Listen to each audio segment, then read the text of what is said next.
Traffic संभाଳିबे छात्र छात्री आसला बड़ खबर। ट्विन सिटी रे ट्राफिक संभाଳିबे छात्र छात्री एनेकी सूचना देछंती पुलिस कमिश्नर एस देवदत्त सिंह।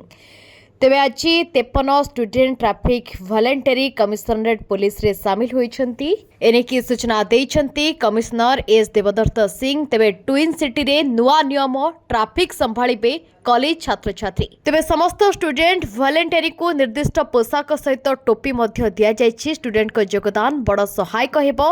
एनेकी सूचना देछंती पुलिस कमिश्नर एस देवदत्त सिंह। स्टूडेंट को योगदान ट्राफिक व्यवस्था को आहुरी मजबूत करिवो। जो भली भाबरे दुर्घटना बढ़ुछि ये स्टूडेंट को मध्यरे ये एक नुआ संभार आसीबा को जाउछि। 53 student traffic voluntary commissionerate police रे शामिल होइछंती। समस्त स्टूडेंट मानकु वॉलंटरी निर्दिष्ट पोशाक सहित टोपी मध्य दिया जाइछि। एनेकी सूचना देइछंती पुलिस कमिश्नर एस देवदत्त सिंह।